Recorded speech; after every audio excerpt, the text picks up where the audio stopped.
Imagine you're a woman. You meet a man, you fall in love, you marry him, you build a life together for over a decade. You have children together. Then one day, you follow this man back to his home country and your life ends. You are locked away in a remote village near the Afghan border, cut off from the entire world, beaten, physically abused, controlled, your children's future destroyed, no education for them, your freedom erased for 12 years. That is the story of Sylvie Yasmina, a now 54-year-old French woman who thought she had found love in the eyes of this Pakistani man, only to discover that she had walked straight into a cage. And the ideology that made that cage possible is the one I have been warning about on this channel for far too long. Today, guys, we are going to talk about what happened to Sylvie Yasmina. We're going to talk about why this type of incident keeps happening, especially to Western women, okay? And then we're going to talk about the uncomfortable truth many people still refuse to face, which is that certain religion and cultural systems are fundamentally incompatible with the freedom, dignity, and the safety that Western women take for granted. So if you are a woman considering a relationship with a man from this particular background, or if you know somebody who is, watch this video carefully because it might be the saving grace you did not realize you needed. Now, this French woman by the name of Sylvie Yasmina met a Pakistani man in Australia. She was 42 years old at that time. Now, according to reports, this Pakistani man was living in Australia illegally. So he was already a red flag, an illegal alien. They married in 2003, and for more than 10 years, they lived in Australia and they had 2 children. Then in 2014, the family moved to Pakistan, to a remote village called Bara that was located right near the Afghan border. From that moment onward, according to Sylvie herself, her husband effectively imprisoned her and the children. She was not allowed to meet anybody. She had no contact with the outside world. The 2 other children she had, who had been in school back in Australia, stopped their education. 3 more children were born in Pakistan. None of them ever set foot in a classroom. Fortunately for her, on a fateful day, her eldest son managed to sneak out of the house and went to a local police station nearby and reported what was happening to the police station. Police eventually raided the house. They found Sylvie and her 5 children cramped in an extremely dilapidated room with bruises on their bodies, living in conditions that shocked even local police officers. In her own statement, she said, "We were deprived of our freedom. My husband didn't take care of us the way he should as a husband and the father of my children. He beats us and puts pressure on our lives on a daily basis. I felt that my future was already ruined. The future of my children would also be ruined." Went through very, very difficult circumstances with my whole family.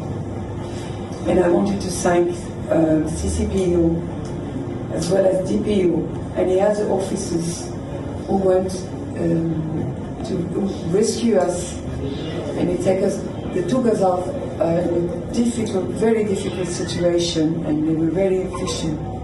And I have to be grateful for the help for our life. Very, very difficult. We went through really, really bad times since 2014. She is now 54 years old, guys. 12 years of her life totally gone. Her children's childhood stolen. But at least she is finally free, planning to return to France with her kids. Now, this is not an isolated horror story from some distant past. This is happening in 2026, and this is in fact a regular occurrence in this part of the world. This Western woman trusted, loved, and followed the wrong path and paid the ultimate price in freedom. Now, some people might be saying, well, Muddy, this is just one bad man. Okay, domestic violence is everywhere. Yes, domestic violence exists everywhere, but the scale, the legal and cultural permission structure, and the near total absence of women's rights in certain societies are not the same everywhere. Take a look at the places where Islam is practiced in its more traditional, less reformed form. Pakistan, Afghanistan, parts of Syria, Yemen, Somalia, the pattern is consistent. Women's mobility is restricted. Education for girls is often secondary or non-existent. Domestic authority of the husband is near absolute, and leaving the marriage or seeking help can be extremely difficult or even very dangerous. In many of these environments, the idea that a woman has independent life, independent contacts, independent rights to education for her children, or the simple ability to walk out the door without permission is not the cultural default. It is often treated as a threat to family honor or religious order. Didn't you wonder how this man was able to orchestrate this abuse for 12 long years without anybody, any of his neighbors, any of his relatives calling him out or reporting him themselves? 6 people is one too many people to be abused in secrecy for 12 long years, to be tortured for 12 long years without anybody interfering. This man had neighbors. People were seeing what he was doing. People were observing what was going on. But they did not think it was out of the ordinary. Because in reality, a husband subjugating his family is actually nothing out of the ordinary for these people. It is in fact the norm. So Sylvie Yasmina did not just marry a violent individual.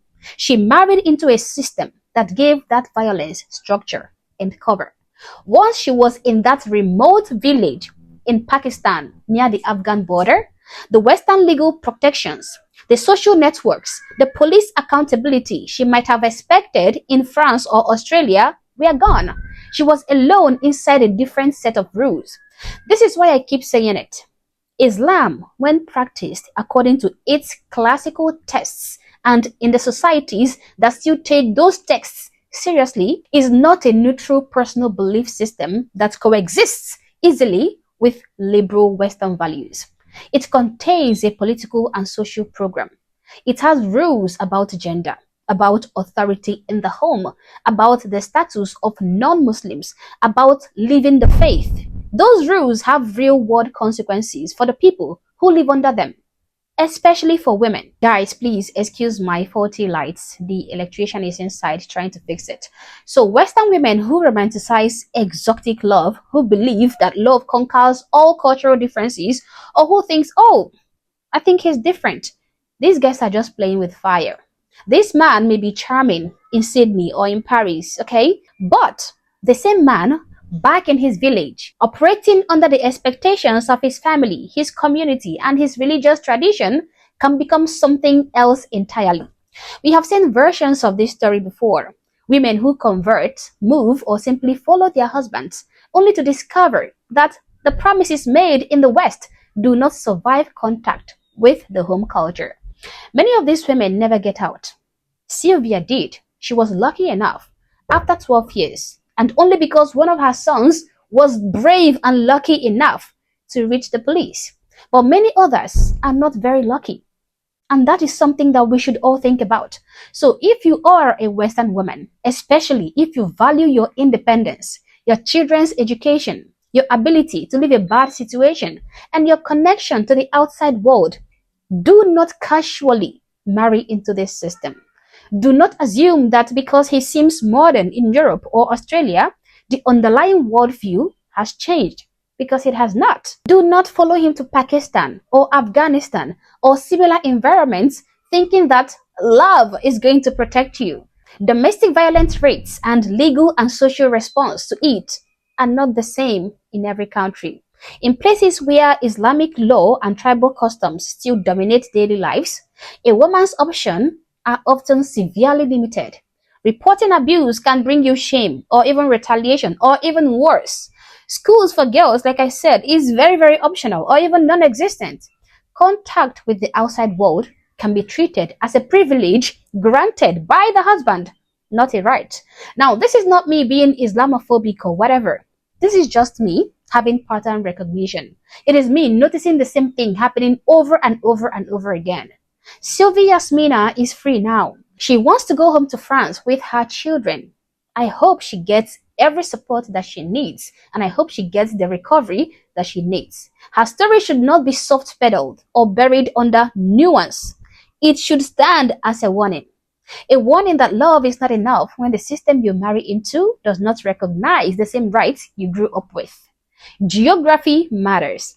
Culture matters. Religion, when it shapes law and daily life, matters enormously. If this story reaches even one woman who was about to make this same leap of faith without looking hard at the destination, then talking about it was entirely worth it. So be careful who you trust your life with and your children's future. Some cages are built with affection first, then later with walls. That is the reality, so please ignore it at your own peril. But as always, guys, these are my thoughts and my opinions. Please feel free to share yours in the comment section below, but do so respectfully. Also, if you're not yet subscribed to this channel, honestly, I don't know what you're waiting for. Subscribe to the channel. Like and share this video to keep people informed, and consider joining my membership or buy me a coffee if you like, as a way of supporting the channel. Thank you for watching this video, and I hope to catch you on the next one. For now, peace.